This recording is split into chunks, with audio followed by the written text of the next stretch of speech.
With more than 2,200 golf courses peppered across Canada, most of us have more than enough choices to fill our rounds. And the styles come in many forms: ocean courses, mountain courses, prairie courses, tree-lined, links-like, old, new, big, small. We have everything. But in some markets, an oversaturation combined with skyrocketing land value is leading to course closures. From high-profile cases like the future development of suburban Toronto's 27-hole York Downs to smaller but equally contentious cases like Calgary's Harvest Hills, places with a long history of hosting golfers will soon be home to houses. Of course, the most notable pending development is that of Glen Abbey Golf Course. The de facto home of the RBC Canadian Open may soon be demolished to make way for a major real estate project. Owner ClubLink issued a request to the City of Oakville in October to convert the 230-acre golf course into roughly 3,000 residential homes, as well as offices and retail stores. The filing and the planning for such a development is the first step in a process that could take years. As is the case at Harvest Hills and Highland Gate in Aurora, Ontario, those currently enjoying fairway living are livid with the potential devaluation of their homes if subdivisions replace beautiful green space.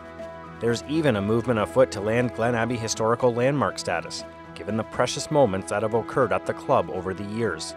Stars such as course designer Jack Nicklaus, Lee Trevino, Greg Norman, and Tiger Woods have walked its fairways, with Woods authoring one of the greatest shots in golf history en route to his 2000 Canadian Open triumph. What a shot. Does it get any better than this, guys? Last year, Jason Day's thrilling victory kick-started a torrid stretch that helped elevate the Aussie to the #1 ranking in the world. Perhaps the most significant note about the course is that it was Nicklaus's first solo design. The Golden Bear has gone on to create more than 200 golf courses around the world, and he's recognized as one of the most prolific architects in the game. All of these emotional artifacts and moments of glory strike a chord with longtime journalist and Canadian Golf Hall of Famer Orrin Rubenstein. Glen Abbey has provided a rich history already, and it's almost 30 years of hosting the Canadian Open since the mid-70s. And it's kind of a shame it's going to go, but I guess in a way it's not surprising given the development around Oakville and the value of that land. It can't all be developed. I just hope they'll do, a good job and respect the history that's been there. I think it would be a shame if people 20, 30 years from now who lived at Glen Abbey have no idea that it was once a wonderful host for the Canadian Open. Glen Abbey's possible and probable closure will no doubt be a blow to Golf Canada. After experimenting with moving the Canadian Open around the country over the last decade, it seemed to have nicely settled back into a routine of relying on Glen Abbey and the Greater Toronto Area market more often than not. As well, the governing body's headquarters have long been located on Glen Abbey's grounds, and so too has the Canadian Golf Hall of Fame and Museum. These are facts that are top of mind for Golf Canada CEO Scott Simmons, who has a special place in his heart for the Abbey. It's very important to us. It's quite an emotional debate. I would say that this is arguably the most successful club that we've ever hosted the Open at. I think it's the most spectator-friendly golf course on the planet. And with the maturity of the course over the last 40 years, I now think it's a really good challenge to the world's best players. So if you have that challenge inside the ropes and you have those amenities outside the ropes, you couldn't ask for a better combination to hold a world-class event.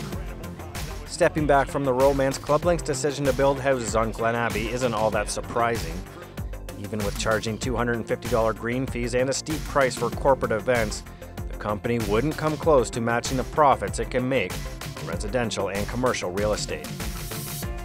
Glen Abbey is back for 2017 and likely as many more times as the rolls of red tape that will be involved in its development will allow. Beyond that, candidates include Hamilton Golf and Country Club, which has hosted 3 times since 2003, Vancouver's Shaughnessy Golf and Country Club, which would dearly love another shot, and perhaps Toronto's St. George's. Then there's the Phil Mickelson course being built in Calgary specifically with an eye towards hosting a PGA Tour event, and there are rumors about an overhaul of another Toronto area ClubLink facility to make up for shuttering Glen Abbey. There are no definitive answers yet, and rest assured, this story is far from over.